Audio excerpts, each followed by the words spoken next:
Hi good morning. ඉතින් මං අද දවස ගැන මගේ විස්තර ඔයගලනුත් එක්ක ෂෙයා කරගන්න තමයි මේ vlog එක අරන් එන්නේ.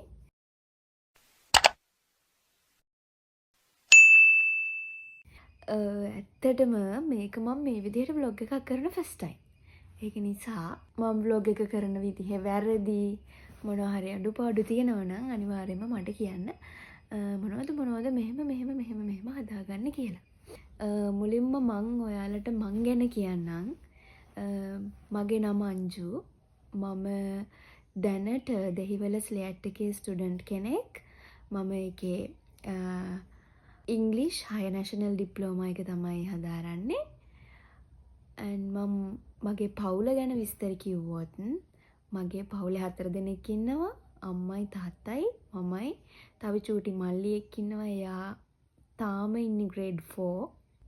අපි දෙන්නගේ ඒජ් ගැප් එක කිව්වොත් එක අවුරුදු 13ක්. ලොකු ගැප් එකක් තියෙනවා අපි දෙන්න අතර. ඉතින් අද මං දැන් රෙඩි වෙන්න ඕනි කොළඹ යන්න. මගේ කැම්පස් පටන් අරන් දැනට වීක් එකක් විතර වෙනවා. බට් මම ගෙදර ඇවිල්ලා යන්න කම්මැලි කමේ ගෙදරට වෙලා හිටියා මෙච්චර දවසක්. ඒත් ඉතින් කවදා හිටියත් මේක කරන්න ඕනනේ. ඒක නිසා ඉතින් මං අද යන්න ලේස්ති වුණා. ලේස්ති වුණේ නැහැ ඇත්තටම. ලේස්ති වෙන්න ඕනේ. okay let's see. මේ ට්‍රවුසර් එකයි බ්ලවුස් එකයි තමයි මං අද ඇඳන් යන්න රෙඩි කරගත්තේ. මං හිතනවා මම මගේ බඩුව ඔක්කොම ගන්න ඇති කියලා. මං දැන් ඉන්නේ අපේ ගෙදර ගාවින්දන් මේන් රෝඩ් එකට යන පාරේ. චූටි දුරක් තමයි තියෙන්නේ. මේ වීඩියෝ එකේත් මම මේ පාරට යන ගමන් ඔයගලන්ට මේ ගත්ත වීඩියෝ එක කියන්නේ අනේ මොනවා හරි වැරද්දක් තියෙනවා නම් බනින්න නැතුව මට ඒක කියලා දෙන්න. නෙක්ස්ට් වීඩියෝ එකේ ඉඳන් අනිවාර්යයෙන්ම මම ඒක හදාගන්නම්. මං බස් හෝල්ට් එකට ගිහිල්ලා බස් එකක් එනකන් චුට්ටක් වෙලා වාඩි වෙලා හිටියා. ඒ ඉද්දී මෙන්න මේ බලු යාළුවා මං ගාවට ඇවිල්ලා මගේ තනිය මකමක බස් හෝල්ට් එකට වෙලා මාත් එක්ක හිටියා. පුදුම තරම් වෙලාවක් බලන් ඉන්න උනා දෙයනේ බස් එකක් එනකන්. කොච්චර බස් යන පාරක් වුණත් අපි පාරට බැස්සොත් බස් එකක් නැහැ. ඒ තරම් වාසනාවක්. පේනවනේ තාම බස් එකට නැගලා විතරයි.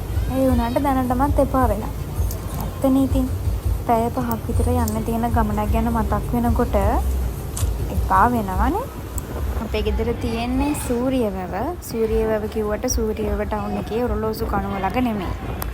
ටවුන් එකේ ඉඳලා චුට්ටක් ඇඹිලි පිටිය පැත්තට වෙන්න තමයි අපි ඉන්නේ. මේ වීඩියෝ එකට මට පොඩි ස්පෙෂල් දෙයක් ඇඩ් කරගන්න හිතුණා.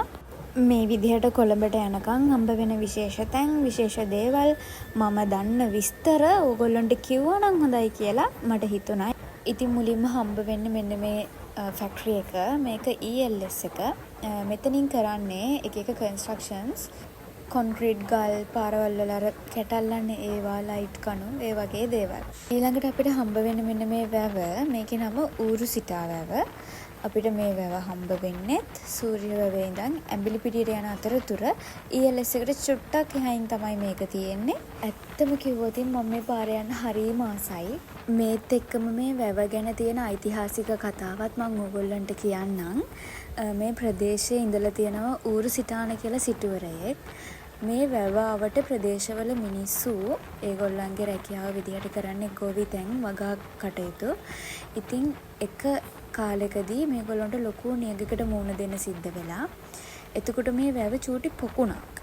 ඒ පොකුණ මැද තිබිලා තියෙනවා වතුර පිරෙන්න වතුර කලයක්. ඉතින් මේ ගම්වැසියෝ අර ඌරුසිටාන සිටුවරයාගෙන් ගිහින් ඉල්ලලා තියෙනවා ඒ වතුර කලේ යාගේ අත් දෙකෙන් බිඳින්න. ඒ බින්දට පස්සේදී එතන ඒ වතුර ටික ගලාගෙන ගිහිල්ලා වැවක් හැදෙනවා. එතකොට අපිට ඒ වැවෙන් වගා කටයුතු කරන්න පුළුවන් කියලා. ඉතින් ගම්වැසියෝ කියන දේ අහපු මේ ඌරුසිටාන සිටුවරයා ඒකට එකඟ වෙලා එයා ඒ කලේ බිඳලා තියෙනවා. ඒ බින්දට පස්සේදී තමයි මේ වැව හැදිලා තියෙනවා කියලා කියන්නේ.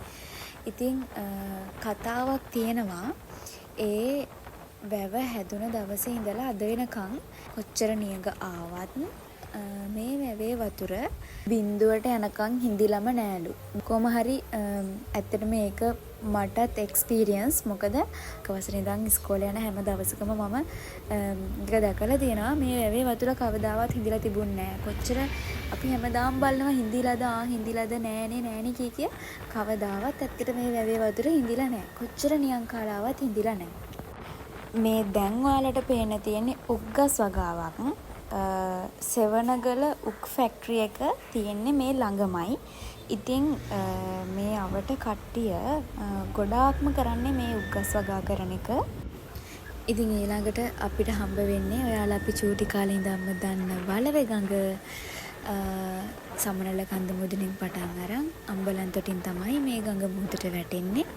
මේකේ සම්පූර්ණ දිග කිව්වොතින් මේකේ දිග කිලෝමීටර් 138ක්. මේ තමයි ඇඹිලිපිටිය. සූර්යවැව ඉඳන් ඇඹිලිපිටියට ඇවිත් ඇඹිලිපිටිය ස්ටෑන්ඩ් එකෙන් තමයි මට කොළඹ බස් එකක් ගන්න වෙන්නේ. ඉතින් ඊළඟට අපි යන්නේ ඇඹිලිපිටිය ස්ටෑන්ඩ් එකට. ස්ටෑන්ඩ් එකට ගිහිල්ලා එතනින් කොළඹ අලුත් පාර බස් එකක තමයි මං යන්න ඕනේ. ඒ කියන්නේ බස් නම්බර් එක 122. දැන් මං ඉන්නේ ඒ බස් එකේ. එතනින් පස්සේ නම් ඉතින් තියෙන්නේ ටිකක් අමාරු ගමනක්. මොකද පැය 4කට විතර කිට්ටු කාලයක් යන්න ඕනේ. දැන් වෙලාව 11යි කාලයි. මේ තියෙන්නේ බෝධිරාජ ටෙම්පල් එක. මගේ ස්කූල් එක තියෙන්නේ මේකේ ඔපොසිට් සයිඩ් එකේ. ග්‍රේඩ් 1 to A level මං ඉගෙන ගත්තේ ඒ ස්කූල් එකේ. මේ තමයි උඩවලව. ඉතින් උඩවලව ජලාශය වගේම උඩවලව සෆාරි බලන්න යන්න තියෙන්නේ ඔන්න ඔය පාරෙන්. මේ ටික ගැන කියන්න නම් එහෙම ගොඩාක් ස්පෙෂල් දේවල් මං දන්නේ නැහැ. ඊට පස්සේ ඔන්න මේ ටික පහ වුණාම අපිට රත්නපුරේදී හම්බ වෙනවා කළුගඟ. කළුගඟත් සමනල කන්දෙන් පටන් අරගෙන කළුතරින් තමයි මුහුදට වැටෙන්නේ. ඉතින් මේකේ සම්පූර්ණ දිග කිලෝමීටර් 129ක්.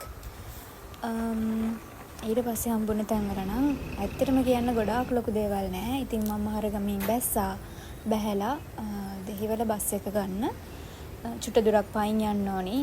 ඊළඟට මම හරගමින් 119 බස් එකක් තමයි ගන්න ඕනි දෙහිවලට යන්න. මෙතන ඉඳන් ලොකු දුරක් නෑ. දැන් මං ඉන්නේ බස් එකේ. ඔන්න ඉතින් මැජික් බලන්න ආසයි බලන්න මම මැජික් එකක් පෙන්නනවා. මේ අතේ තියෙන වයිට් ටිෂු එක එකපාරටම බ්ලැක් ටිෂු එකක් කරලා පෙන්නන්න. දැක්කනේ ඉතින් මේ වගේ මැජික් ඕගොල්ලන්ටත් කරලා බලන්න පුළුවන්. පැය 5ක් 6ක් එක දිගට බස් එකක ගිහිල්ලා ටිෂු එකක් අරගෙන මුණ පිහදාලා බලන්න. ඔන්න දැන් ඉතින් අපි ඉන්නේ බෙල්ලන්විල. ඕගොල්ලන්ට මේ එහා පැත්තෙන් පේන්න තියෙන්නේ බෙල්ලන්විල තියෙන පාක් එකක්. බෙල්ලන්විල පන්සලට චුට්ටක් කිට්ටුවෙන් තමයි මේ පාක් එක තියෙන්නේ. කිට්ටුවෙම කියන්නේ ගොඩක්ම ළඟයි. උදේටයි හවසටයි මේ පාක් එකේ ගොඩක් සෙනග ඉන්නවා. ගොඩක් අය එනවා මෙතෙන්ට වර්ක්අවුට්ස් කරන්න එහෙම. ඒ වගේම තමයි මෙතන බයිසිකල් පදින්නත් පුළුවන්. ඉතින් ඕගොල්ලන් ආවොත් අනිවාර්යයෙන්ම try කරලා බලන්න.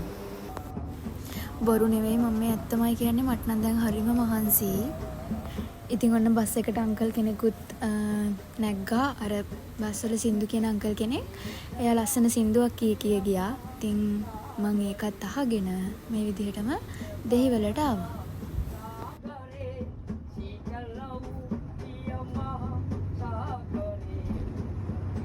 මේ බෙල්ලන්විල පන්සල. ඉතින් මේකත් මම එන්න ආසාවෙන් ඉන්න තැනක්. මගේ යාළුවා නම් ඇවිත් තිබ්බා. හැබැයි එදා මට ඉන්න බැරි වුණා. මං ඇවිත් දෙහිවලින් බැස්සා. බැහැලා මට දෙහිවල ඉඳලා ටික දුරක් යන්න තියෙනවා මගේ කැම්පස් එකට. ෆයිනලි මං කැම්පස් එක ඇතුළට ආවා.